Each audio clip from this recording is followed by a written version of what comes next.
The CM Storm SF17 uses a massive 18cm fan to cool your gaming notebook, and it adds a 4-port USB hub. Click now to learn more. Often I look at an external Thunderbolt drive and I can't really see any reason why it had to be Thunderbolt. A great example of this would be a single drive, external drive, that's bottlenecked by the drive performance rather than an alternative, less expensive interface like USB 3. Another example would be a large multi-drive array device that I'd really rather see using a network solution like 10 gigabit Ethernet. Like, let's get going on that standard, huh? The My Passport Pro is an exception here though. It has 2 internal drives that can be run independently in RAID 0 or in RAID 1, and it legitimately benefits from Thunderbolt. Running in RAID 0, we were able to achieve consistent read and write speeds, like sustained, of about 200 megabytes per second, better than we've ever been able to achieve on any USB 3 solution, and because Thunderbolt is capable of outputting more power than USB, it is also able to power up both drives without resorting to an auxiliary connector or wall power adapter. Something that will be a major advantage for anyone working on the go. In fact, it not only doesn't require a separate power CONNABLE, that is to say a connector and a cable integrated, it also doesn't require you to cart a Thunderbolt cable around with you. The cable is integrated and wraps around the drive for storage. There is one trick with this drive though. Our physical inspection of it reveals that our 4TB model is extremely thick for an external hard drive. It actually uses a fan for active cooling, and as we get a closer look at that cable, by the way, this is how it wraps up, and that's about how long it takes to wrap it up. As we get a closer look at that, we see just that cable. There is no alternative connector such as USB 3, which would have added additional cost and bulk to the solution. The My Passport Pro only works over Thunderbolt, which is something that will be a deal breaker for many, but given how focused this product is on Mac users, of course they have Thunderbolt, who are creative professionals, I mean the drive utility program is only even available on Mac, I doubt most people looking at this drive will even notice. And anyway, using DiskPart to manually delete the factory created Mac compatible partitions, then creating our own structure gives us all the same functionality on a Thunderbolt equipped PC. You'll just need to import the foreign drive configuration in Disk Manager whenever you plug it into a new PC. Piece of cake.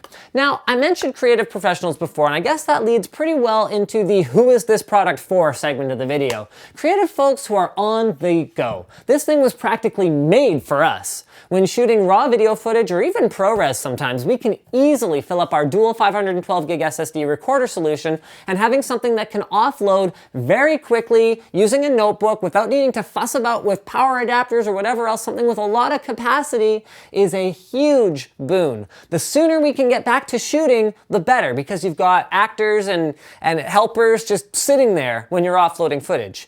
eSATA would have been just as good for this, and I really wish it had taken off as a standard, but due to its specialized storage-only nature, non-powered standard configuration, and fragile connector, it was not meant to be, so Thunderbolt will have to do the trick. Alright, so far so good on the Dual Drive Pro, but what about the other solutions out there? This is by no means the first dual external drive. In fact, we have an Angelbird SSD2Go Twin that's fulfilled a similar need for us, safe, fast, portable storage for almost a year. But there are some differences. While it's less likely to be damaged in transit, it's extremely expensive, lower capacity, and doesn't support trim, so performance has actually gotten significantly slower since we first started using it, which is something that can be addressed by secure erasing it, but it's not always convenient when you got footage on it from this project and another project or whatever else. There's also the Cineraid CR-H212 enclosure, which is only about $50 plus the cost of drives for something that's functionally pretty similar, so it is less expensive, but it only uses USB 3, so performance is lower. It needs to be plugged into 2 ports for adequate power, and it lacks the cooling solution used by the WD drive. And there are also in the Amazon reviews also some complaints about the overall build quality of it. And this one, no complaints whatsoever.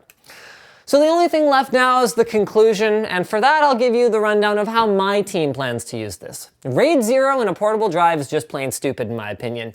Yeah, I ran some benchmarks for you before, but in my mind that's only really useful from a theoretical standpoint. The RAID 1 speed reality check kind of sucks when you've been benchmarking in RAID 0, but for a drive that's intended to be checked into a gear bag and carried around and jostled around with other equipment, no matter how well it's built, the likelihood of failure is so much higher than a drive that sits in your computer tower and never gets moved, that is really how I would recommend actually using it. That way, you've got 2 terabyte, well, with the 4 terabyte model, you've got 2 terabytes of overall safe storage that's going to be there even in the event of a hardware failure, which if you're backing up a project, for example, is going to be something that's pretty darn important. So thank you guys very much for watching this video. Like it and share it if you liked it, dislike it if you disliked it. You can support us by checking out the Support Us link in the video description. Got all kinds of great stuff. You can buy t-shirts, you can give us a monthly contribution, you can change your Amazon URL so that it includes our bookmark or whatever those things are called, so it includes our affiliate code. I think there are other things I say. As always, don't forget to subscribe. I didn't write it in my script today, and that's how reliant I've gotten on the teleprompter. It's a sad state of affairs. We should see if I can do a video blindfolded to see if I can even function without the teleprompter. We'll just go like electrician's tape. Thank you for watching this episode. Linus Tech Tips without me being able to see for the last 10 seconds of it. This hurts.